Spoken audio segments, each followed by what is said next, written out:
Corrupt होना समाज के लिए कितना खतरनाक है? हम जो ऑपरेशन कायाकल्प जो अन्य जनपदों में हमने कराया था, जी। और शासन की अब महत्वपूर्ण उसमें ये है कि जोर भी है कि इसको बहुत बेहतर तरीके से कराया जाए। बरेली में शायद पहली बार बरेली महोत्सव होने जा रहा है, तो इसके विषय में कुछ बताएं। मैं आपको बताऊंगा सचिवों के बारे में। कई सचिवों ने कहा कि सर, मैं वो मतलब भावुक पल होता है। कई सचिवों ने कहा कि सर मैं पहले कुछ भी रहा हूँ, लेकिन जब तक आप रहेंगे बहुत बेहतर काम करूंगा। जब आप श्रावस्ती में थे तो आपको आपके जिले को मोस्ट इम्प्रूवमेंट जिले का एक खिताब से उसको नवाजा गया कि डीएम को क्या करना है ये जानना चाहिए। तो ऐसा नहीं कि केवल अधिकारियों के माध्यम से आप कह सकते हैं। मेरा मानना था कि डायरेक्ट कांटेक्ट किया जाए।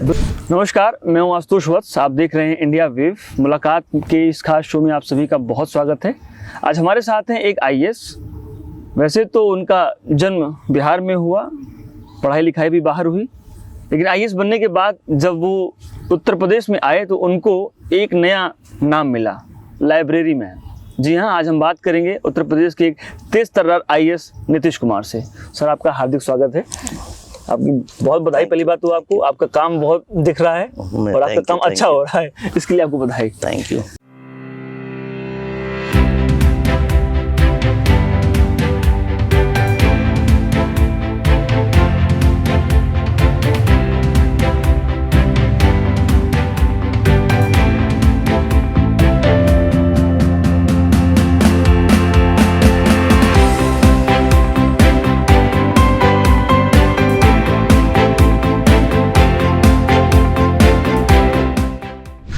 मेरी स्कूलिंग झारखंड के गोड्डा डिस्ट्रिक्ट में हुई। मैंने वहीं पढ़ाई की। कुछ प्राइवेट स्कूल्स और सरकारी स्कूल्स मिलाकर हम लोगों ने पढ़ाई की वहाँ पे। मेरे फादर वहीं पोस्टेड थे, गोड्डा डिस्ट्रिक्ट में डॉक्टर थे। उसके बाद फिर फिर बिहार हम लोग आ गए, बिहार में नालंदा डिस्ट्रिक्ट में। फिर वहाँ हम लोगों ने पढ़ाई करी गवर्नमेंट स्कूल्स में ही। उसके बाद इंटर भी हमने वहीं से किया, नालंदा बिहार से। उसके बाद फिर हमने बीएससी इंजीनियरिंग किया बीआईटी सिंदरी से। अच्छा। बीटेक हमने किया। उसके बाद फिर आईएएस की तैयारी, हमने सोचा कि आईएएस की तैयारी की जाए, और फिर हमने आईएएस के लिए प्रयास किया, और फिर मेरा आईएएस में हो गया और यूपी कैडर मुझे मिला। और उसके बाद मैं उस समय से, उसके बाद से 2010 बैच मुझे मिला है। उसके बाद से मैं लगातार यूपी में काम कर रहा हूँ। ये आईएएस, जैसे आपने बताया कि आपने लिखाई पढ़ाई की, फिर आईएएस ही क्यों चुने? मतलब आप, इसके पीछे कोई वजह है या कोई कहानी है? नहीं, इसके पीछे वजह ये थी कि हम शुरू से ही कुछ नया करना चाहते थे और पब्लिक से जुड़ना चाहते थे। और इसमें इतना डाइवर्सिफाइड फील्ड है, इतना विविधीकरण है इसमें कि आप बहुत कुछ कर सकते हैं, लोगों की सेवा कर सकते हैं, और जो दृष्टिकोण आपका है उसको इम्प्लीमेंट कर सकते हैं आप इसमें। ये बहुत खासियत है, बड़ी खासियत है आईएएस की। और आप चाहें तो बहुत कुछ कर सकते हैं, लोगों को दे सकते हैं इसमें, और एक जॉब सेटिस्फेक्शन जो है आपको मिल सकता है इसमें। अच्छा, इसलिए आप आईएएस में आए। आपका लाइफस्टाइल के बारे में भी लोग जानना चाहते हैं। आपने बहुत काम किया उत्तर प्रदेश में, आपकी बड़ी फोटो छपी थी भाई, तो लोग ये भी जानना चाह रहे हैं कि डीएम साहब का रूटीन कैसा है?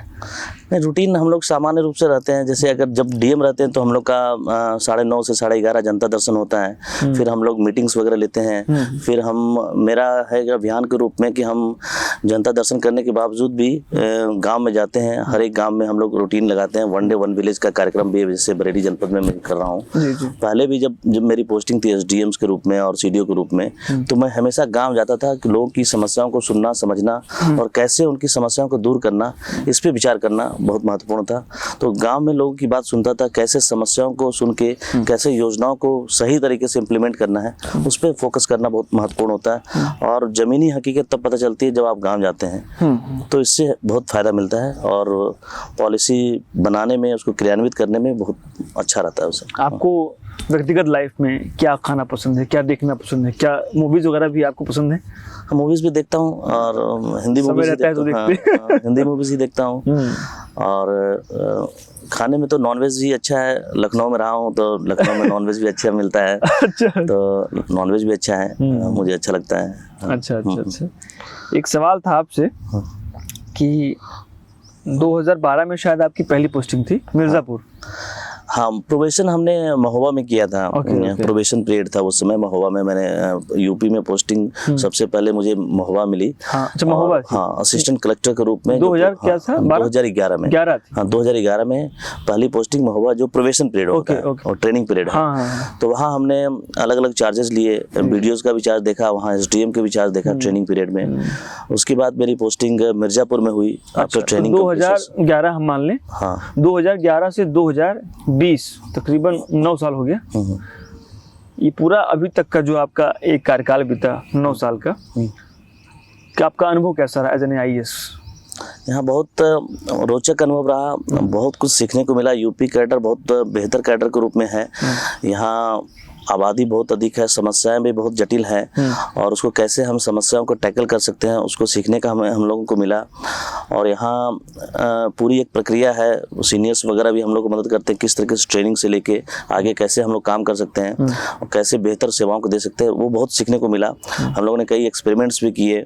जैसे मैं जब SDM था मिर्जापुर में, तो हम रेवेन्यू पे फोकस करते थे, राजस्व के मूलभूत इशूज कैसे हैं, कैसे हम पट्टा देते हैं, कैसे पट्टे पे कब्जा दिलवाना है, ये पूरा एक 22 बिंदु हमने बनाया था। अच्छा। और उस पर हम लोगों ने काम किया कि बहुत बेहतर तरीके से, तो वो सीखने का बहुत अच्छा मौका मिला। रेवेन्यू के बारे में हम लोग बहुत जान पाए। अच्छा। और बेसिक समस्याएं क्या है लोगों की वो जान पाए हम लोग, बहुत बेहतर हुआ उसको। फिर आगे के कार्यकाल में, आगे की पोस्टिंग में उससे बहुत मदद मिली मुझे। आपको एक जो उपनाम दिया गया उत्तर प्रदेश में, लाइब्रेरी मैन, इसके पीछे की कहानी क्या है? देखिए, सबसे पहले तो जब मैं गांव जाता था तो मुझे लगता था कि कई चीज़ें हैं जो कहीं ना कहीं बजट होने के बावजूद भी कार्य नहीं हो पा रहा है। अच्छा। जैसे मैं देखता था कि जो हमारी गलियां हैं वो कच्ची क्यों है, आज़ादी के इतने वर्ष हो गए, तो इसे हम कैसे ठीक कर सकते हैं। तो हमारे पास बहुत सारी योजनाएं हैं, मनरेगा है, राज्य वित्त है, 14वें वित्त है, लेकिन सभी की अपनी सीमाएं होती हैं। कभी फंड की कमी होती है, कभी मनरेगा में 60-40 रेशियो मेंटेन करने की कमी होती है। उसी प्रकार जब मैं गाँव जाता था तो देखता था पंचायत भवन बने हुए हैं, लेकिन उसका प्रयोग नहीं हो रहा है। तो मुझे थोड़ा लगता था कि कैसे इसको बेहतर किया जाए। तो उसी समय से प्रयास हुआ, जब मैं CDO लखीमपुर बना तो उस समय से प्रयास हुआ कि कैसे इसको पंचायत भवन को, जो हमारे बिल्डिंग्स बन जाते हैं, उसको प्रयोग कैसे सुनिश्चित किया जाए। तो उसी समय एक अवधारणा आई कि क्यों ना इसमें पुस्तकालय, इसको पूरा रेनोवेशन करके पुस्तकालय की स्थापना की जाए और इसे एक सेवा केंद्र के रूप में, ज्ञान केंद्र के रूप में डेवलप किया जाए। तो ये जब विचार आया कि इसको ज्ञान केंद्र के रूप में डेवलप किया जाए, तो लाइब्रेरी का ख्याल आया कि कैसे हम लोग इसको कर सकते हैं। और जब हम लोगों ने देखा कि पंचायती राज एक्ट और मैनुअल में ये व्यवस्था है कि पंचायतें पुस्तकालय की स्थापना और अनुरक्षण कर सकती है, उसी को एक्ट को हम लोग हवाला देते हुए हम लोगों ने कहा कि नहीं, हम पंचायत निधि में जो धन है उसका हम लोग सर्वोत्तम प्रयोग कर सकते हैं। तो एक पूरी व्यवस्था बनाई गई, पूरा हम लोगों ने पूरा BDOs की मीटिंग ली, ग्राम प्रधानों की मीटिंग ली, कैसे हम, एक नया काम था और पहले नहीं हुआ था यहाँ पे कि ग्राम स्तर पे हमने पुस्तकालय की स्थापना कैसे की जाए। एक पूरा खाका तैयार किया गया, कैसे पुस्तकें रखी जाएगी, कैसे हम इसको रेनोवेट करेंगे, किस बजट से करेंगे। तो वो पूरी व्यवस्था हम लोगों ने बनाई कि ग्राम निधि से हम कर सकते हैं इसको। और उसके पुस्तकों को खरीदने की व्यवस्था भी ग्राम निधि से की गई। और एक पूरा हम लोगों ने पूरे पंचायत भवन को रेनोवेट किया, बेहतर वातावरण बनाया उसका, पंचायत भवन का। उसमें पुस्तकें रखी, कंपटीशन की पुस्तकें, साहित्य की पुस्तकें रखी और हम लोगों ने ऑपरेट किया। और सबसे बड़ी बात कि उसमें हम लोगों ने ये सुनिश्चित भी किया कि वहाँ पे पंचायत भवन में हमारे लेखपाल, सेक्रेटरी, उस समय शिक्षा प्रेरक हुआ करते थे, उनको बैठने का सुनिश्चित किया कि आप उसको बैठे और ग्रामीणों को सेवा दें, उनको योजनाओं की जानकारी भी दें। तो इस तरीके से हम लोगों ने शुरुआती चरण में, जब मैं लखीमपुर में था, लगभग 14 लाइब्रेरीज स्टैब्लिश किया। 14? हाँ, ग्रामीण क्षेत्रों में। अच्छा। हाँ, उसका बहुत अच्छा मिला, लोगों ने बहुत उसको अप्रिशिएट किया, जनप्रतिनिधियों ने भी देखा उसको कि हाँ, इसको तो किया जा सकता है। शायद उत्तर प्रदेश में हम बोल सकते हैं कि पहली बार हो रहा था। हाँ, ग्रामीण क्षेत्रों में ये पहली बार की ब्रांचेज को हम लोगों ने खोला। और वो भी हम लोगों ने जो भवन पूर्व से निर्मित थे उसी का प्रयोग करते हुए खोला। अच्छा। मतलब जो थे पहले से, जो पहले से थे उसी का हम लोग रेनोवेट करके उसी का प्रयोग करना सुनिश्चित किया।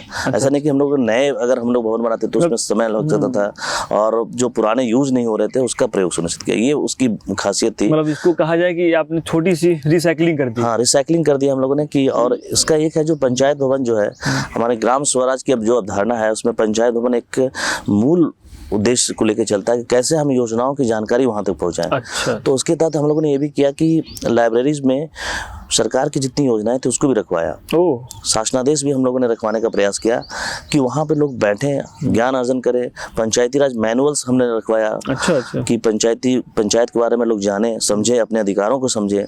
फिर हम लोगों ने एग्रीकल्चर डिपार्टमेंट की पुस्तकें रखवाई जो साहित्य मिलते हैं, सूचना विभाग के लिए रखवाई कि लोग उसको पढ़ें और प्रेरित हों। और एक सबसे महत्वपूर्ण हम लोगों ने किया कि स्टैब्लिश करना ही एक महत्वपूर्ण नहीं है, उसको संचालित कैसे किया जाए उस पर हमने फोकस किया।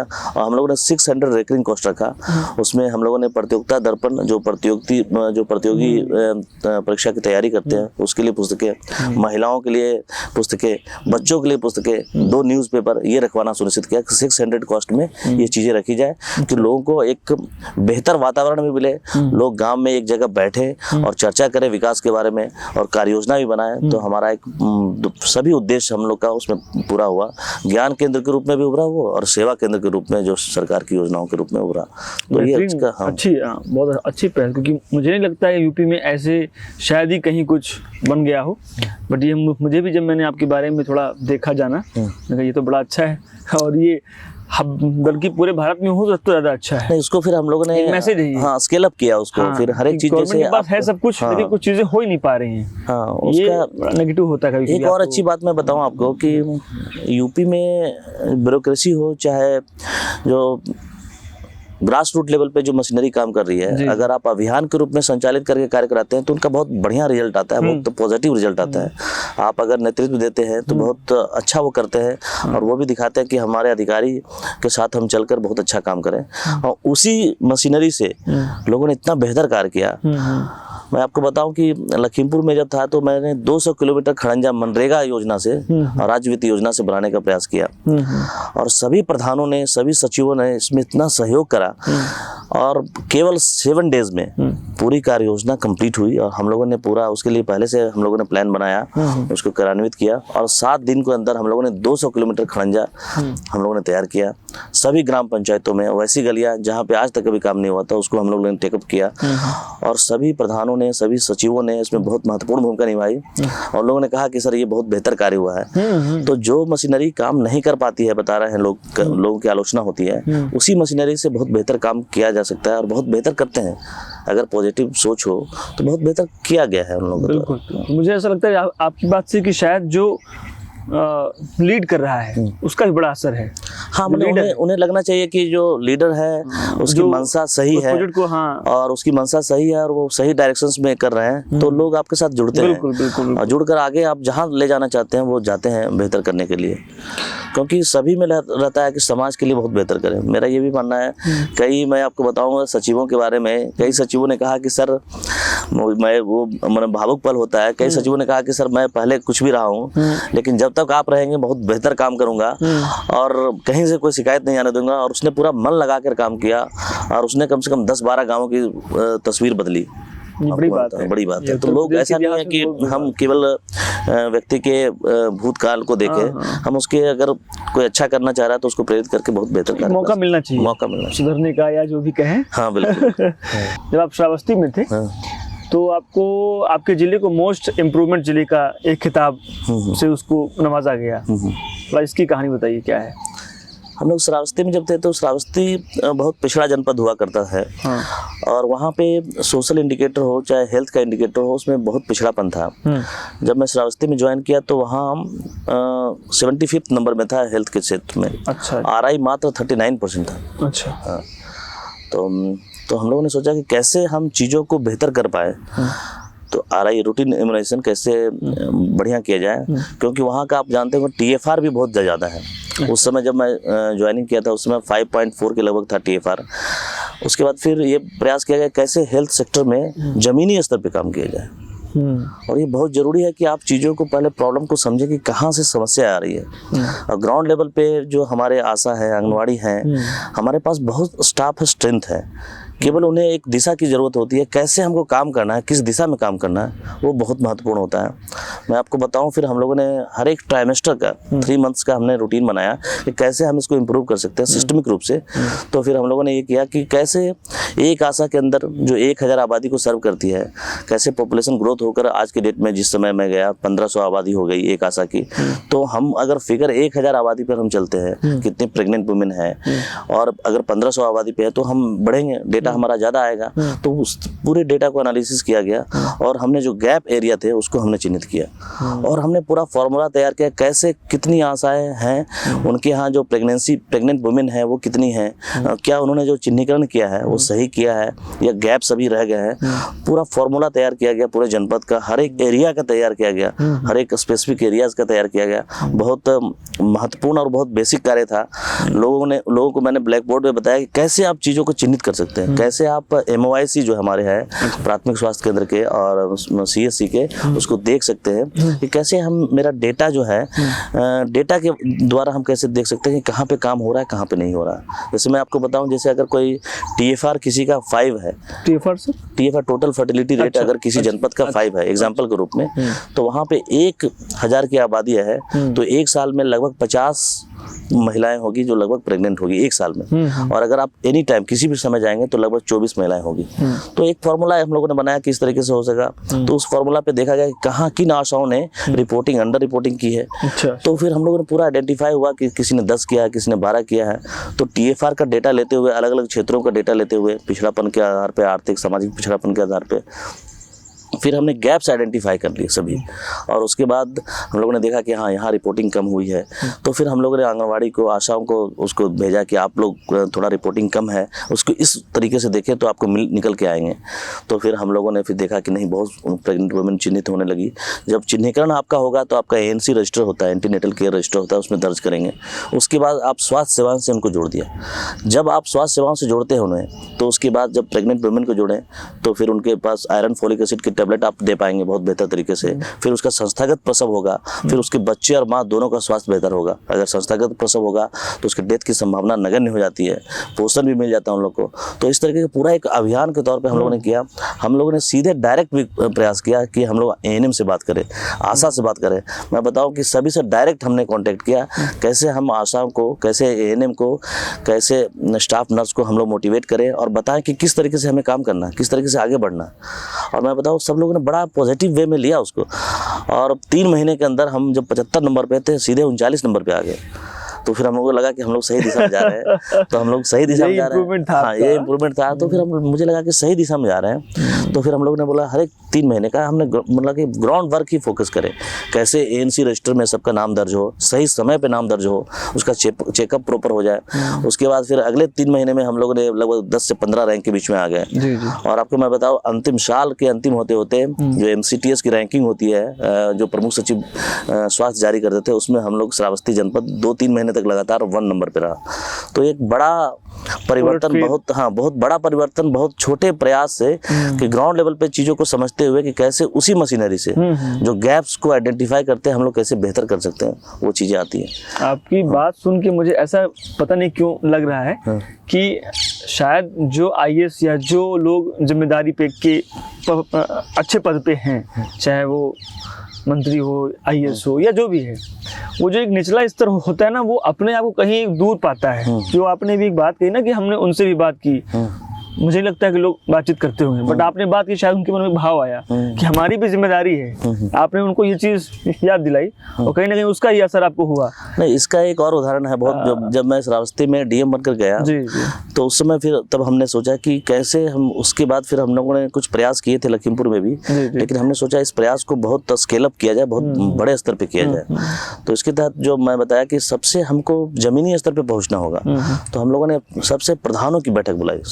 सबसे पहला कि DM को क्या करना है ये जानना चाहिए। तो ऐसा नहीं कि केवल अधिकारियों के माध्यम से आप कह सकते हैं। मेरा मानना था कि डायरेक्ट कांटेक्ट किया जाए। बिल्कुल बिल्कुल। तो हमने सभी प्रधानों, जैसे वो छोटा जनपद था, 400 ग्राम प्रधान थे, तो 400 प्रधानों की हमने मीटिंग करी।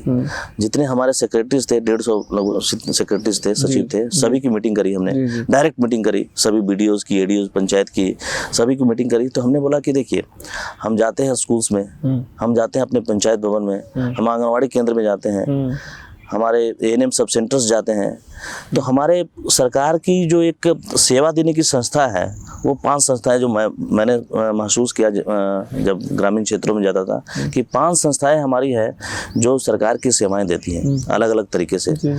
आपको मैं बताऊं, जैसे प्राइमरी स्कूल हो गए, अपर प्राइमरी स्कूल्स हो गए, शिक्षा के क्षेत्र में काम करते हैं हम लोग उसमें। फिर आपका पंचायत भवन है, पूरे गाँव के स्तर पर जो सेवाएं है उसको देने का काम है। आंगनबाड़ी केंद्र है जो छोटे बच्चों को, प्रेग्नेंट वुमेन को काम करती है। एएनएम सब सेंटर हर एक गाँव नहीं होता है, और न्याय पंचायत स्तर पे या कुछ क्लस्टर्स में होते हैं, वो एएनएम सब सेंटर्स वहाँ पे टीकाकरण का देखते हैं। तो हमने देखा कि बिल्डिंग्स तो बनी है, लेकिन उसका प्रयोग फिर बाद में सुनिश्चित नहीं हो पा रहा। कई बार होता है कि बिल्डिंग्स बन गई और रख रखाव नहीं हुआ, मेंटेनेंस का फंड नहीं आया, तो वो रख रखाव नहीं हो पाया, बहुत बदतर कंडीशन में हो गया। जब कंडीशंस खराब होने लगते हैं तो फिर अधिकारी कर्मचारी जो उसमें है वो बैठना छोड़ देते हैं, फिर उसका प्रयोग जब सुनिश्चित नहीं होता तो कंडम हो जाते हैं। तो हमने सोचा कि नहीं, हम लोग हमेशा नई चीज़ों बनाने का प्रयास करते हैं। प्रयास ये भी होना चाहिए कि जो हमारे पास संसाधन बने हुए हैं और वो प्रयोग नहीं हो रहा है, उसको कैसे मोटिवेट किया जाए, कैसे लोगों को मोटिवेट करके उसको ठीक किया जाए। उसी समय से फिर हमने ऑपरेशन कायाकल्प की अवधारणा लाई, और हमने सभी प्रधानों को कहा कि आप ऐसा काम कर सकते हैं। आप तो बोला, सर हम लोग तो अभी तक खड़ंजा ही बनाते थे और सीसी रोड नया बनाते थे, लेकिन इसके बारे में तो विचार ही नहीं आया, क्या हम लोग कर सकते हैं इसको काम? तो हम लोगों ने कहा कि बिल्कुल कर सकते हैं। जो प्रधान की जो संस्था है, ग्राम प्रधान जो है, और जो हमारा जो एक्ट है, इसमें एक स्वायत्त संस्था के रूप में है। तो स्वायत्त संस्थाएं अगर कोई भी लीगल काम करना चाहती है, सभी प्रस्ताव अगर लोग चाहते हैं कि हाँ ऐसा बेहतर कार्य हो सकता है, तो उसमें कहीं कोई समस्या नहीं है। तो ये लगा कि लोगों को लगा कि पहली बार ये हो रहा है, तो लोगों को थोड़ा सा, पहली बार जब कोई काम होता है तो लोगों को थोड़ा डर भी लगता है कि पता नहीं क्या होगा। तो हमने बोला कोई बात नहीं, आपकी सभी कार्य योजनाओं को मेरे द्वारा अनुमोदन दिया जाएगा। अच्छा। हाँ, आप जितनी कार्य योजना बनाएं, आप अगर कोई किसी को डर लग रहा है तो ऐसा कोई बात नहीं है, क्योंकि ये सही कार्य है, और सही कार्य को करने में मुझे नहीं लगता कि कोई संकोच होना चाहिए। तो हमें सभी प्रधानों की मीटिंग, सभी सचिवों की मीटिंग में कहा कि इस कार्य योजना को बनाया जाए और गाँव के सामने समक्ष रखा जाए। ग्राम सभा की बैठक में इसको रखिए आप लोग, और पूछिए कि ये काम उन लोगों के लिए उपयोगी है कि नहीं, बेहतर है कि नहीं। तो हम लोगों ने ऐसा नहीं किया कि एक साथ सभी को लागू किया। फिर हमने बोला कि जो प्रधान, जो सचिव चाहते हैं कि हम अपने गांव में ऐसा कराएं, वो पहले आए, और हम लोग 50 मॉडल के रूप में बनाएंगे। तो हम लोगों ने कहा कि हम लोगों ने 50 गांव को सेलेक्ट किया उस समय। अच्छा। हाँ, जो सबसे पहले ये कहाँ की आप बात कर रहे हैं? श्रावस्ती की बात। श्रावस्ती। अच्छा। 50 गांव को हम लोगों ने सेलेक्ट किया। 50 गांव को हम लोगों ने सेलेक्ट किया, उसमें हमने प्राथमिक विद्यालय सेलेक्ट किया कि प्राथमिक विद्यालय में बेहतर वातावरण निर्माण किया जाए। जैसे फर्श वहाँ टूटे रहते थे, बच्चे गंदगी में पड़ते थे। फिर हम लोगों ने सोचा नहीं, इसको पूरा टाइलिंग कराएंगे। क्यों, हमारे जब ऑफिस में टाइल्स होते हैं तो ग्रामीण जो पुस्तकालय है, ग्रामीण पंचायत भवन है, स्कूल्स है, आंगनबाड़ी केंद्र, क्यों नहीं वहाँ पर फर्श हमारे चमकते रहें, रंगाई पुताई बेहतर हो। तो हम लोगों ने प्रयास किया कि पूरे प्राइमरी स्कूल्स है उसको हम लोग कायाकल्प कर देंगे, बहुत बेहतर बना देंगे, और ग्राम निधि से कराएंगे। सब प्रधान भी तैयार हुए, कई लोग नहीं भी तैयार हुए, ये भी बात है। ये भी बात है कि हम दोनों चीज़ होता है। आप जब कुछ इनिशिएटिव लेते हैं तो कई लोग तैयार होते हैं, कई नए जोश वाले लोग होते हैं, बोलते नहीं सर ये बहुत बेहतर कार्य हम कराएंगे। तो उन्हीं में से कई लोग निकले। हमने बोला, कई लोगों ने विरोध भी किया कि नहीं ये बेहतर काम नहीं है, हमारे और भी काम है, जैसे आपने देखा होगा कि, तो हमने बोला कि नहीं, हम सब काम कराएंगे, उसको भी कराएंगे, इसको भी कराएंगे, प्राथमिकता कैसे डिसाइड करेंगे ग्राम सभा में। तो जो लोग आगे निकल के आए उसके थ्रू हम लोगों ने 50 मॉडल विलेज बनाया। हम लोगों ने उसमें पंचायत भवन को हमने पूरा रेनोवेट करके लाइब्रेरी इस्टेब्लिश किया। उसमें श्रावस्ती में हमने 28 लाइब्रेरीज इस्टेब्लिश की इसी में। और उसके बाद हम लोगों ने मॉडल के रूप में जब 50 विलेज तैयार कर रहे थे, उसमें पंचायत भवन को ठीक किया। उसके बाद हमने प्राइमरी स्कूल्स को बहुत बेहतर बनाया, बाउंड्रीज बनाया उसमें। उसके बाद अपर प्राइमरी स्कूल्स को बहुत बेहतर बनाया, आंगनवाड़ी केंद्र को पूरा टाइलिंग करके, पूरा रंगाई पुताई करके बहुत बेहतर बनाया। उसमें हम लोगों ने TLM का कॉन्सेप्ट भी यूज़ किया प्राइमरी स्कूल्स में, और बहुत बेहतर स्थिति हुआ। और हम लोगों ने मोटिवेशन के लिए जब हम लोग उसमें करते थे तो सभी जनप्रतिनिधियों को उस दिन बुलाते थे हम लोग। अच्छा। जब उसमें इनॉग्रेशन होता था पुस्तकालय की, स्कूल्स की, और आसपास के जितने प्रधान को बुलाया जाता था कि आप देखें कि आपको ये कार्य अच्छा लग रहा है कि नहीं। तो जब लोगों ने देखा कि ये काम तो बहुत अच्छा है, तब उन लोगों ने, प्रधानों ने, सचिवों ने, सर मैं भी ये कराना चाहता हूँ अपने गांव में। तो ये धीरे धीरे अभियान के रूप में जन स्वीकारता इसकी बढ़ती गई। जो जनप्रतिनिधि थोड़ा संकोच कर रहे थे, उन्होंने खुलकर इसका समर्थन किया कि नहीं, ये तो बहुत बेहतर कार्य है। जो प्रधान हिचकिचा रहे थे वो भी बोले कि नहीं सर, ये तो बहुत है, मैं भी अपने गांव में कराना चाहता हूँ। अब लोग बढ़कर आने लगे। जब हमारा 50 विलेज तैयार हुआ, 50 गांव में हमने स्कूल्स का रेनोवेट कर दिया, पूरे आंगनवाड़ी केंद्र को रेनोवेट कर दिया, तो 50 विलेज जब रेनोवेट हुआ तो फिर हमने सभी प्रधानों की बैठक करी। सभी प्रधानों सचिवों को डायरेक्ट हम लोग बैठक कर देते कि हम कम्युनिकेशन गैप नहीं हो, आप क्या चाहते हैं अपनी बात कहें। तो फिर अब पूरा माहौल तैयार था, सब लोग अब करना चाहते कि सर हम लोग सब करना चाहते हैं। अच्छा। अब लोगों ने एक आम राय बनी कि सब करना चाहते हैं। तो फिर हम लोगों ने पूरा एक अभियान संचालित किया कि पूरे हर एक ग्राम पंचायत को हमने सेलेक्ट किया और ऑपरेशन कायाकल्प अभियान के रूप में अब संचालित किया। उसमें प्रत्येक ग्राम में एक प्राइमरी स्कूल, अगर जहां अपर प्राइमरी स्कूल से उसको लिया, आंगनवाड़ी केंद्र लिया हम लोगों ने, पंचायत भवन को लिया हम लोगों ने। उसके बाद हम लोगों ने पूरा मिलाकर एक साथ 888 प्राइमरी स्कूल्स थे वहाँ पे, 351 अपर प्राइमरी स्कूल थे। और हम लोगों ने पूरा अभियान के तौर पे आपको बताऊं कि इतनी बड़ी उपलब्धि हुई। 850 प्राइमरी और अपर प्राइमरी स्कूल्स को हमने रेनोवेट कर दिया। 850 150 आंगनवाड़ी केंद्र और 57 पंचायत भवन को हम लोगों ने रेनोवेट कर दिया, और मात्र 4 महीने की अवधि में। बहुत बड़ी बात, सच में। और उन्हीं प्रधानों ने, उन्हीं सचिवों ने, सब ने, वही मशीनरी ने मिलकर बहुत बेहतर कार्य किया। और 1 साल की पूरी अवधि में लगभग हमारे पास 1100-1200 बिल्डिंग रेनोवेट हो गई थी, जहाँ पे वातावरण बहुत बेहतर हो गया। लोग अन्य जनपदों से आते थे, उस समय चुनाव की मशीनरी भी आई, तो बोले कि ये तो केवल यहाँ दिख रहा है। तो लोगों को लगा कि कैसे इस चीज़ को, जो निर्धारित बजट है उससे भी कैसे कराया जा सकता है। और मैं आपको सबसे संतुष्टि जब उस समय मिला, कई प्रधानों के जब पूरा काम हो गया, फिर हमने प्रधानों की बैठक करी। मैं हमेशा हर एक 2 महीने 3 महीने पे प्रधानों, सचिवों, सभी अधिकारियों, जितने भी आशाओं, आंगनवाड़ी के साथ बैठक करी। उसमें सभी प्रधानों ने कहा कि सर ये काम बहुत अच्छा हुआ, हम लोगों ने कराया, सर कुछ और काम बताइए कि जो मैं अब कराना चाहता हूं। इम्प्रूवमेंट दिख रहा था। हाँ, तो ऐसा नहीं कि विश्वास था। और उन लोगों ने ही कहा, कई लोग जो विरोध शुरू में करते थे, उन लोगों ने कहा कि सर और बताइए कि और कुछ नया काम किया जाए। तो ऐसी बात नहीं है कि राह बहुत अच्छी मिलती है लोगों को, अगर लोगों को लगता है, आपका उनको विश्वास आप पे होता है, तो फिर वो अच्छा काम करते हैं, मुझे लगता है हमेशा। तो जो ये ऑपरेशन कायाकल्प है, ये आप ही ने शुरू किया था ना? ऐसा ये हम लोगों ने प्रयास किया था। उसके बाद फिर ऑपरेशन कायाकल्प का जो विधिवत रूप से जो हुआ, फिर माननीय मुख्यमंत्री जी के पास हमने इसको प्रेजेंट किया कि सर इसको, मतलब ये आप ही ने इसको बनाया था? हाँ, इसको हम लोगों ने बनाया था पूरा प्रयास सीएम के साथ जब आप थे उसमें? तो फिर हमने वही बता रहा हूँ उसको, तो सीएम सर के सामने हमने उसको प्रेजेंट किया कि सर ग्राम निधि का सर्वोत्तम प्रयोग करते हुए गांव की जो आधारभूत संरचना उसको बहुत बढ़िया से मजबूत किया जाता है। तो सीएम सर ने कहा कि ये बहुत बेहतर कार्य है और आप इसको कीजिए। उन्होंने बहुत प्रेरित किया। उन्होंने बोला कि इसके लिए पूरे डायरेक्शंस जारी कीजिए। अच्छा। सीएम सर ने कहा कि इसके लिए पूरे डायरेक्शंस जारी कीजिए और पूरे प्रदेश में लागू कीजिए। और उसका पूरा सर ने शासनादेश भी जारी करवाया, पूरा सीएम सर ने इसको। ऑपरेशन कायाकल्प ये पूरा उत्तर प्रदेश? हाँ, पूरे उत्तर प्रदेश में स्कूल के साथ साथ, स्कूल के साथ के सभी चीजों को, जो ग्रामीण क्षेत्रों के कायाकल्प के लिए पूरा जारी कराया गया शासन से। इसका पीछे का रीजन आप मुझे बताएंगे? आपके मन में जो ये आया, एक कोई प्रोजेक्ट आया ये कायाकल्प, क्या मतलब अचानक से आपने बनाया या आपके मन में कुछ बात चल रही थी? नहीं, ये सोच कैसी, मतलब आपकी सोच तो जैसे मैंने बताया कि जब ग्रामीण क्षेत्रों में जाता था कि हर एक चीज चाहता था कि ये काम हो जाए। अच्छा।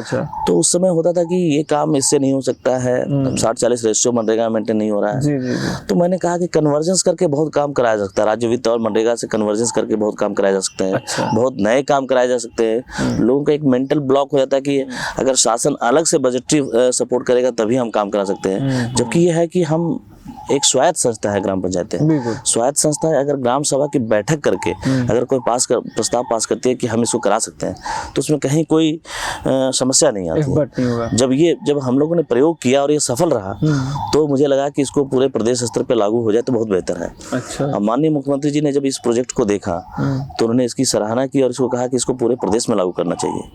उन्होंने चीफ सेक्रेटरी सर से, प्रमुख सचिव पंचायती राज, सबसे बुलाकर बात करी कि इसको पूरे प्रदेश में लागू करें। और इसको पूरे प्रदेश में लागू किया गया।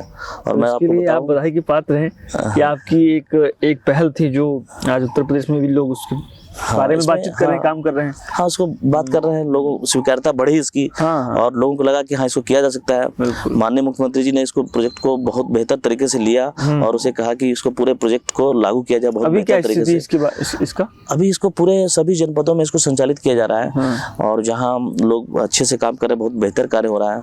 मैं आपको बताऊं कि 1,63,000 स्कूल्स हैं, प्राइमरी और अपर प्राइमरी स्कूल्स पूरे प्रदेश में, उत्तर प्रदेश में। हाँ पूरे उत्तर प्रदेश में। उसमें लगभग कुछ महीनों पहले तक 93,000 स्कूल्स में काम हो चुके थे। अच्छा, ऑपरेशन कायाकल्प के अंदर है। ऑपरेशन कायाकल्प से ओके। कई पंचायत भवन हम लोगों ने ठीक करा दिए, कई आंगनबाड़ी केंद्र से ठीक हो गए, रेनोवेशन हो गए। आपको अगर विभागीय बजट अगर इसमें आप लगाते हैं तो कई साल लग जाते हैं, 20 से 25-50 साल भी लग सकते थे उसको हम रेनोवेट करने में। तो एक कैसे स्वायत्त संस्था के रूप में ग्राम पंचायतें अपनी संसाधनों को बेहतर कर सकते हैं, ये बहुत बढ़िया एग्जाम्पल है और लोगों ने बहुत सहयोग किया और बहुत बेहतर हुआ और शासन प्रशासन ने इसमें बहुत महत्वपूर्ण भूमिका निभाई जी, जी, जी। और इसको आज के जनपद में पूरे प्रदेश में अच्छे तरीके से संचालित किया जा रहा है और इसमें धीरे धीरे और इसमें इम्प्रूवमेंट होगा, जैसा मेरी आशा है कि ऐसा होगा। नीतीश जी, कल हम लोग आपके कार्यक्रम में थे, आपने मंच से एक बात बोली कि बरेली में शायद पहली बार बरेली महोत्सव होने जा रहा है, तो इसके विषय में कुछ बताएं। देखिए ये हम लोग ने ये कहा कि बरेली एक पुराना शहर है और यहाँ पे नाथ नगरी भी है और यहाँ उर्स भी यहाँ का बहुत फेमस है और बरेलवी संप्रदाय का यहाँ एक मुख्य स्थल भी है और नाथों की नगरी इसको कहा जाता है बरेली को। इसके अपने इतिहास भी है, बहुत क्षेत्र भी यहाँ है, आंवला जो हमारा तहसील है। तो एक पूरी एक पहचान के रूप में कैसे सांस्कृतिक पहचान जो बरेली की है उसको हम लोग शोकेस करें और बहुत बेहतर तरीके से प्रस्तुत करें और इसको हम लोग दूसरे तरीके से भी देख रहे हैं कि हमारी सरकार की योजनाएं हैं उसको भी हम जन जन तक कैसे पहुँचाएं। तो इसके लिए हम लोग दोनों को सम्मिलित उद्देश्य प्राप्त करने के लिए हम लोग बरेली महोत्सव का आयोजन करने जा रहे हैं हम लोग और 16 मार्च से हम लोग बरेली महोत्सव का आयोजन करने की 16 मार्च 16 मार्च हाँ 16 मार्च से अभी बोर्ड की परीक्षाएं चल रही है, इसके बाद जब परीक्षाएं समाप्त हो जाएगी 16 मार्च से 23 मार्च तक हम लोग बरेली महोत्सव का आयोजन करने का हम लोगों ने सोचा है कि इसमें हमारे सामाजिक सांस्कृतिक पहलू भी उभर के आए और यहाँ इसकी जो पहचान है, हमारे यहाँ ODOP है, जरी जरदोजी है, इसकी पहचान है यहाँ जरी जरदोजी। यहाँ बांस का कार्य भी होता है, बांस और बेत का के लिए बरेली फेमस है, उसको भी हम लोग शोकेस करेंगे बरेली महोत्सव में और अन्य जनपदों के जो ODOP प्रोजेक्ट है उसको भी हम लोग अपने जनपद के जो बरेली महोत्सव है उसमें हम लोग उसको सम्मिलित करेंगे। तो एक बहुत बेहतर माहौल बनेगा, सरकारी योजनाओं तक हम पहुँच कैसे बना पाएंगे उसको भी हम लोग बरेली महोत्सव में शोकेस करेंगे और एक है सरकार के द्वारा बेहतर जो कार्य किए जा रहे हैं उसको भी हम लोग दिखाएंगे कि बरेली महोत्सव में और बरेली की एक पहचान को हम लोग स्थापित करने का प्रयास करेंगे कि और महोत्सव एक शहर का पहचान होती है तो वो हम लोग प्रयास करेंगे और पहली बार हो रहा है तो मेरा सब लोगों से, यहाँ के लोगों से और सभी अधिकारियों कर्मचारियों यहाँ के मानिंद लोगों से ये रिक्वेस्ट रहेगा कि सब लोग इसमें महत्वपूर्ण भूमिका निभाएं और सहभागी बने और बेहतर काम करें और बरेली को एक पहचान दे बरेली महोत्सव के रूप में। यहाँ के बड़े बड़े सेलिब्रिटी भी रहे हैं, बहुत अच्छा कार्य किया है इन लोगों सब लोगों ने, तो बहुत अच्छा एक उभर के आएगा। हम लोग अभी पहली बार होगा तो हम लोग देखते हैं किस तरीके से होता है। कहीं ना कहीं हम ये बोल सकते हैं कि बरेली महोत्सव के बाद आपका नाम भी स्वर्ण अक्षरों में लिखा जाएगा। बाकी एक IAS का जो बहुत जल्दी कुछ ट्रांसफर्स हो जाते हैं, ऐसे सपोज करिए आपको अभी बरेली की आप DM है, आपकी कोई योजना यहाँ पे हो रही है, अचानक से आपका ट्रांसफर कर दिया जाता है, तो ये जो सिस्टम है इसको आप किस तरीके से देखते हैं? क्या इससे कोई IAS को दिक्कत होती है बहुत जल्दी ट्रांसफर होने से? नहीं, ये चीज़ तो है कि आपको देखना पड़ेगा कि हम लोग को अडेप्ट करना चाहिए, कैसे सिस्टम में अडेप्ट करते हैं तो वो देखना पड़ेगा कि जैसे कोई काम आप कर रहे हैं तो एक सिस्टम हम लोग को बनाना चाहिए कि वो सिस्टम आप पे डिपेंड नहीं होना चाहिए। अच्छा, अगर आप कोई कार्य करते हैं, आपका कहना है उस IAS पे डिपेंड ना हो, हाँ उस पे व्यक्ति पे डिपेंड ना हो सिस्टम। अगर ट्रांसफर हुआ तो फिर आगे आगे आप ऐसा सिस्टम बना के जाए कि आपके न रहने के बावजूद भी चलना चाहिए। अच्छा, अगर आप ऐसा बना पाते हैं तो आपकी सफलता है, सिस्टम की सफलता है। अच्छा, अगर वो व्यक्ति के सापेक्ष रहता है तो कहीं ना कहीं हम लोग वो सफल नहीं हो पाएंगे। अगर ऐसा होगा कि व्यक्ति पे डिपेंड नहीं होना चाहिए, हमें सिस्टम को ऐसा बनाना चाहिए, सिस्टम में ऐसा इनकलकेट करना चाहिए कि वो चीज़ें आपके जाने के बावजूद भी चले। अच्छा, आप मोटिवेट करके लोगों को ऐसा कर सकते हैं और एक सिस्टम अगर बन जाता है निदेशालय से या शासन से, जैसे हमारे यहाँ सिस्टम बनने का अगर प्रॉपर एक शासनादेश जारी होता है तो चीज़ें चलती है। और इसकी IAS की एक ब्यूटी भी है कि आप अगर चेंज भी होते हैं तो नए क्षेत्रों में जाके आपका जो पुराना एक्सपीरियंस एक्सपीरियंस है उसका प्रयोग करते हुए उसमें कैसे आप जल्दी से जल्दी नए कार्य को संचालित करें, उसको सीखें और आगे बढ़ें। और यही एक एक्सपीरियंस होता है कि आपको पुराने जो अगर ट्रांसफ़र भी हो रहे हैं तो पुराने कार्य का एक तरह से आपका अनुभव है, नए नए क्षेत्रों का अनुभव मिल रहा है, तो एक पॉजिटिव चीज़ भी है। ऐसा बहुत नेगेटिव नहीं उसको देखा जा सकता है, उसका एक पॉजिटिव चीज़ भी है कि आपको एक्सपीरियंस ज़्यादा क्षेत्रों का मिल रहा है। तो वो भी आप एक अच्छा कर सकते हैं। मैंने आपका जो चीज़ आप कर सकते हैं उस पर फोकस करना चाहिए। मेरा ये मानना है कि आप जो जिस स्तर पे आप हैं, जिस स्तर पे आप निर्णय लेते हैं, उस पर आपको फोकस करना चाहिए। जिस पे आपका नियंत्रण नहीं है उसके बारे में आपको नहीं सोचना चाहिए। अगर आप ये अच्छी चीज़ आपने बताई, मुझे भी अच्छा लग रहा है। जिस पे आपका नियंत्रण है, क्योंकि हम लोग हमेशा देखते हैं कि हमारे पास ये है वो नहीं है, और जिस पद पे हम कमियों पे ज़्यादा हम ध्यान देते हैं और अपना काम नहीं करते, अपना काम नहीं करते हैं। हाँ, तो कभी है कि आप जिस पद पे हैं उस पद की बहुत सारे उत्तरदायित्व होंगे, कर्तव्य होंगे, उस पद को की भावनाओं को समझते हुए आप काम करें। कोई भी पद ऐसा नहीं है सर्विसेज में, छोटे से छोटे पद मैं हमेशा कहता हूँ कि अगर छोटा भी पद किसी के पास है, अगर कोई आशा ही है, मैं हमेशा ये कहता हूँ, ग्रामीण क्षेत्रों में जाता हूँ, लोगों को मोटिवेट करता हूँ कि कैसे एक आशा अगर है तो ये कोई जरूरी नहीं है कि वो डीएम बन के ही कोई कुछ काम बहुत बेहतर कर सकता है। एक आशा अगर उसने बहुत बेहतर तरीके से काम किया, वो संस्थागत प्रसव कराई, उन महिलाओं को चिन्हीकरण किया, एएनसी रजिस्टर में दर्ज कराया और संस्थागत प्रसव सही तरीके से करा के अगर उसने 2-4 महिलाओं की जान, 2-4 बच्चों की जान बचाई, आप सोच रहे हैं उसका काम कैसे महत्वपूर्ण नहीं है? आप बताइए कि ऐसा कोई जरूरी नहीं है कि उसको बड़े पद पे ही जाएगी तो वो काम कर सकती है। सही बात है। ऐसा ही टीचर का है कि अगर कोई टीचर है तो अपने बच्चों को अगर बेहतर शिक्षा दे सकता है अपने ग्रामीण क्षेत्रों में, और उसके बच्चे बहुत बेहतर कार्य क्षेत्र में अच्छा कर सकते हैं, तो कैसे उसका काम कम है? वो कहीं भी किसी जिलाधिकारी से, किसी मुख्य विकास अधिकारी से या किसी जनप्रतिनिधि से उसका काम कम नहीं है, उसका जो अपना काम है। लेकिन अगर हम ये सोचें कि हम उस पद पे होंगे तो बहुत बेहतर कार्य करेंगे और जिस पद पे हैं उस पर हम नहीं काम करें, तो वो कहीं से मुझे उचित नहीं लगता है। कि हम जिस पद पे हैं उस पर बहुत सारी संभावनाएं होती हैं, उसकी समस्या भी हो सकती है, लेकिन जो संभावनाएं को देख के हम समस्याओं को कम कर सकते हैं, और ये बहुत बेहतर है। जी बिल्कुल नीतीश जी, ये बहुत एक बड़ी अहम बात बोल रहे हैं कि ज़रूरी नहीं है कि आप मुख्यमंत्री बने, प्रधानमंत्री बने तो ही समाज का भला होगा। आप जहाँ भी हैं, जिस पद पर भी, ये बहुत बड़ी बात अभी आपने बताया कि एक जो आशा बहू होती है जिलों में, ग्रामीण क्षेत्र में, ब्लॉक स्तर पे, अगर वो भी अपनी जिम्मेदारी को निभा रही है अच्छे से, तो कहीं ना कहीं देश में, समाज में एक बड़ा अहम योगदान दे रही है और प्लस एक मैसेज भी दे रही है। ये बहुत आपने अच्छी पॉजिटिव सीख की होगी। ये लोग कहते हैं कि अरे भैया मैं क्या करूँगा, हाँ। मैं तो बहुत छोटा कर्मचारी हूँ, बट ये जो मैसेज आपने अभी दिया हमारे लोगों के लिए, हमारे दर्शकों को, ये बहुत बड़ी बात है। देखिए सरकारी हर वर्ग की हर वर्ग में चाहे सरकारी सेवा में होती है, उसकी अपनी सरकारी सेवा में व्यक्ति है, आप इसको समाज में भी देख सकते हैं। जैसे सरकारी सेवा में कोई व्यक्ति है तो हर एक वर्ग का, चाहे वो किसी ग्रास रूट लेवल पे काम कर रहा हो, बिल्कुल हर एक की अपना जिम्मेदारी है। हर एक का अपना, मत करिए भाई, आप देखिए आपकी जिम्मेदारी है, आप इसको करिए। बस मेरा कहना है कि जो आपको अधिकार मिले हैं केवल उसका प्रयोग कीजिए, उसको अच्छे से काम कीजिए। तो अपने आप देखिए, अगर कोई सचिव है, सचिव अगर पात्रों का चयन अच्छा करता है, लेखपाल अगर सही रूप से पात्रों का चयन करता है, सरकारी योजनाएं सचिव और लेखपालों के माध्यम से संचालित होती है, आगे बढ़ती है, अगर वो पात्रों का सही रूप से चयन करता है तो कहाँ से वो कम है? बिल्कुल। अगर सही लोगों का चयन करता है तो कहाँ से वो कम है? उसका कार्य क्या महत्वपूर्ण नहीं है? बहुत महत्वपूर्ण है। अगर वो सही रूप से गरीब तक पहुंच पाता है, उसको योजनाओं का लाभ दिला पाता है, तो वो भी कम नहीं है, किसी से कम नहीं है, बहुत महत्वपूर्ण भूमिका समाज में निभा रहा है। उसी प्रकार समाज में कोई जरूरी नहीं है कि गवर्नमेंट जॉब करके ही, अगर कोई समाज में व्यक्ति के रूप में भी अगर आप देखते हैं तो एक पॉजिटिव अप्रोच के लिए कि हमें अपने देश के लिए, हमें समाज के लिए क्या करना है, अगर पॉजिटिव अप्रोच रहता है, जैसे अब देखिए सफाई का अभियान चलाए जाते हैं, माननीय प्रधानमंत्री, माननीय मुख्यमंत्री जी सफाई का अभियान चलाते हैं, तो जब तक हमारा समाज नहीं जुड़ेगा इससे और जब तक अधिकारी समाज सब नहीं जुड़ेगा तो हम लोग वो नहीं कर पाएंगे और सस्टेन नहीं हो पाएगा, सतत रूप से कार्य नहीं चल पाएगा। तो ये बहुत जरूरी है कैसे हम चीज़ों को पॉजिटिव वे में देखें। जब हम पॉजिटिव चीज़ें देखने लगते हैं लोगों में तो थोड़ा सा एक सकारात्मक ऊर्जा लोगों में भी आती है, आप में भी सकारात्मक ऊर्जा आएगी और सामने वाले में भी आएगी, तो लोग अच्छा काम करते हैं। मेरा मानना है कि बहुत बेहतर होता है, उसी संस्था से, उसी समाज से बहुत बेहतर निकल के आता है। एक बड़ा अहम सवाल है सर आपसे, ये थोड़ा सा मैं कहूँगा आप इसका जितनी साफ गोई से जवाब दे पाएँ।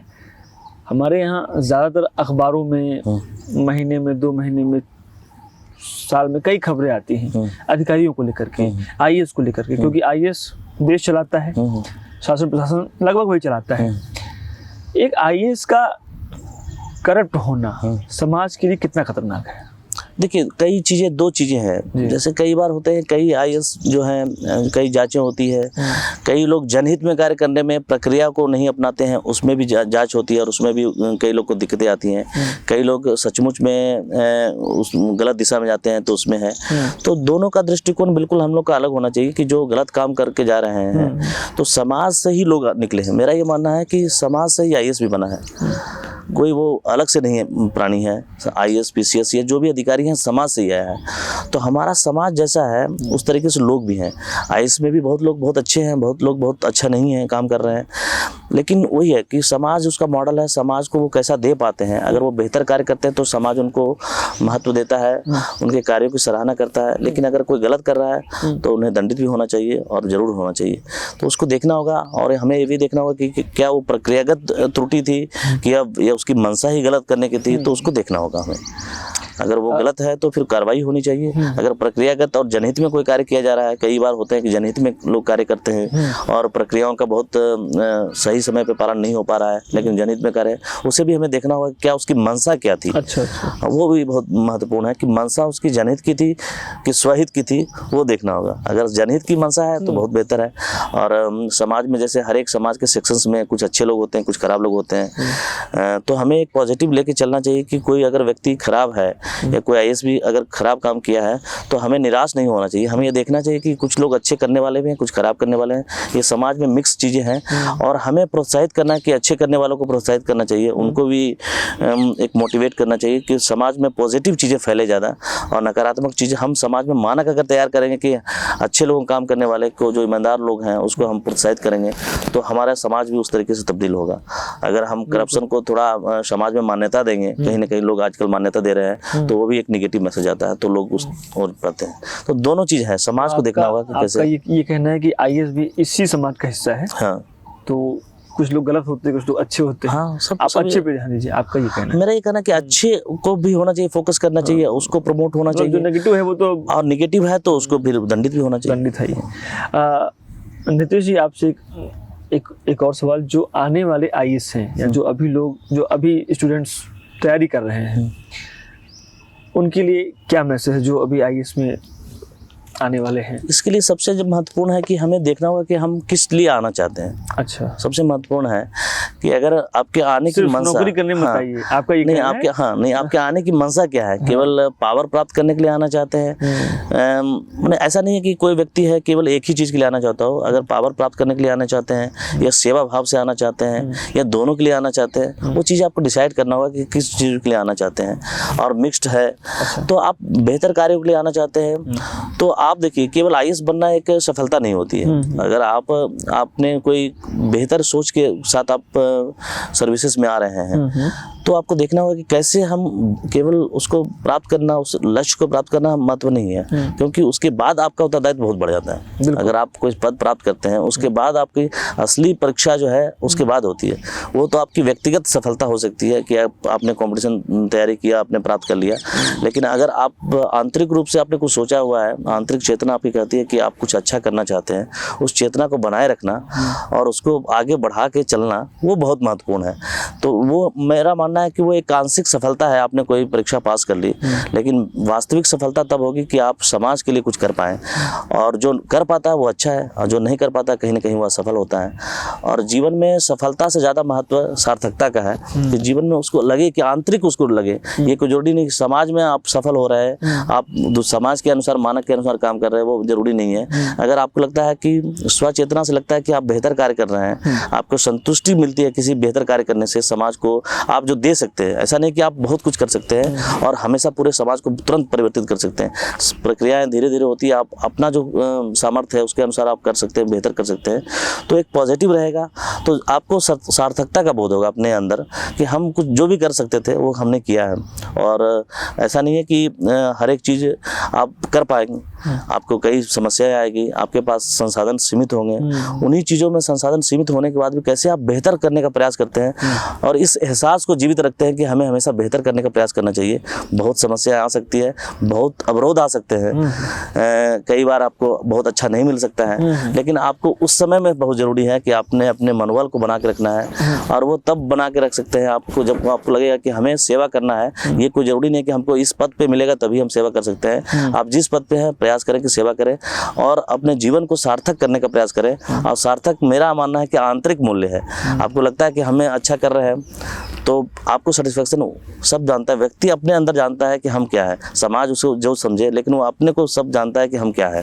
तो उसके अनुसार दुनिया से झूठ बोल सकते हैं, लेकिन जब आप शीशे के सामने जाएंगे अपने आप से नहीं हो सकते। तो वो चीज़ें हैं कि हमें प्रेरित करेगी कि लोग अच्छा करना चाहिए। अगर जो सर्विसेज में आ रहे हैं तो किस मंशा से आ रहे हैं उनको देखना चाहिए और कैसे हम समाज की बेहतरी के लिए।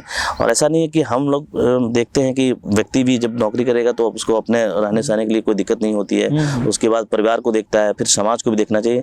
तो वो जो चीज़ है कि लोगों के लिए कर पाने की ललक वो वर्तमान होनी चाहिए, हमेशा होनी चाहिए। ये बहुत ही अच्छा मैसेज था उन लोगों के लिए जो आईएएस की तैयारी कर चुके हैं या जो एग्ज़ाम दे चुके हैं या जिनका नया एक अच्छा समय आने वाला है, ये उनके लिए था। एक आखिरी सवाल आपसे, 2020 में हैं हम लोग अब, तो नया वर्ष तो खैर शुरू हो चुका है, तो मैं बस ये जानना चाहूँगा कि इस वर्ष क्या नया आप कर रहे हैं? आप डीएम के बरेली में इसमें आप डीएम के पद पर हैं, क्या नया करने जा रहे हैं आप इस वर्ष? आपने बहुत अच्छा ही किया कि हम जो ऑपरेशन कायाकल्प जो अन्य जनपदों में हमने कराया था और शासन की अब महत्वपूर्ण उसमें ये है कि जोर भी है कि इसको बहुत बेहतर तरीके से कराया जाए। और बरेली जनपद में मेरा ये प्रयास होगा कि अगले 1 सालों में हम, और अभी तो हमने 3 महीने का कार्य योजना बनाई है कि 3 महीने के अंदर मैं सभी ग्रामीण क्षेत्र के सभी primary schools, upper primary schools को बेहतर वातावरण दे पाऊँ, उसमें रनिंग वाटर सप्लाई भी दे पाऊँ, टॉयलेट्स वगैरह सब में बन जाए, बने तो हैं, उसको सुनिश्चित किया जाएगा, कैसे मेंटेन कैसे बहुत बेहतर तरीके से किया जाएगा। हम सभी प्राइमरी अपर प्राइमरी स्कूल्स में बेहतर फर्श वगैरह टाइल्स भी लगा रहे हैं कि बहुत बेहतर वातावरण हो और रिपेयरिंग की बार बार आवश्यकता न पड़े। अगर एक बार हम अच्छे क्वालिटी का टाइल्स लगाते हैं 10 साल 15 साल के लिए हमारे स्कूल्स में अच्छा वातावरण मिलेगा। और हम लोग ये भी कर रहे हैं सुरक्षा के लिए, बच्चों की सुरक्षा के लिए कि प्रत्येक जो हमारे ग्रामीण क्षेत्र में अभी हम लोग ले रहे हैं प्रोजेक्ट टेकअप कर रहे हैं, सभी प्राइमरी और अपर प्राइमरी स्कूल्स को हम लोग बाउंड्री बनाने जा रहे हैं। 700 अब मैं आपको बताऊंगा कि अभी अभियान है हमारे पास जो ऑपरेशन कायाकल्प का अभियान हम लोग ने महाअभियान संचालित कर रखा हुआ है पूरे जनपद में। उसके तहत बरेली में अभी 2 महीनों में 246 प्राथमिक विद्यालय को हम लोगों ने ठीक करा दिया है। 2 महीने के अंदर 246 प्राथमिक विद्यालय को और लगभग 44 पंचायत भवन को हमने ठीक करा दिया है। उसमें हमने पुस्तकालय की स्थापना भी कर दी है। अभी जो हमारे आगे की कार्य योजना है 1861 primary school upper primary schools को हम लोग 31 मार्च तक ठीक कर पाएंगे और लगभग 166 आंगनवाड़ी केंद्र और 246 पंचायत भवन, इस तरीके का बड़ा फिगर है आपको लगेगा। और उस सबको हम लोग रेनोवेट कर रहे हैं और पूरे अभियान में सभी लोग की सहभागिता है। सभी प्रधान सचिव सभी सरकारी कर्मचारी इस अभियान में जुट गए हैं बरेली में। और बरेली में एक परिवर्तन दिखेगा और बहुत बेहतर तरीके से हम कैसे अपने संसाधन को बेहतर करते हैं और उस सर्विसेज को बहुत बेहतर करने का प्रयास करेंगे। और मुझे लगता है कि ये पॉजिटिव मैसेज ग्राउंड लेवल पे जाएगा कि कैसे हम अपने बच्चों को बेहतर शिक्षा प्रदान करें और शिक्षण की गुणवत्ता भी फोकस करेंगे। आधारभूत संरचना के साथ साथ हम शिक्षण की गुणवत्ता भी करेंगे। हम लोग प्रोजेक्टर्स वगैरह भी लगाने का प्रयास कर रहे हैं स्कूल्स वगैरह में। उसके थ्रू अल्टरनेटिव लर्निंग के थ्रू हम कैसे बच्चों को मोटिवेट कर सकते हैं वो भी देखेंगे। तो ये कभी हमारा जो आगे का रास्ता है वो इस तरीके का है, हम लोगों ने बनाया हुआ है और हम लोग इसको कर भी चुके हैं और आगे पूरा एक अभियान के रूप में करेंगे। बहुत बहुत शुक्रिया, बहुत धन्यवाद और आपको बहुत सारी बधाई इंडिया वेव के दर्शकों की ओर से। तो अभी आप मुलाकात के इस खास शो में आईएएस नीतीश कुमार का बेहतरीन इंटरव्यू आपने देखा। आज के लिए इतना ही। अगले एपिसोड में हम मुलाकात में फिर एक नए किसी बेहतरीन शख्सियत के साथ फिर से आएंगे। तब तक देखते रहिए। धन्यवाद। Thank you.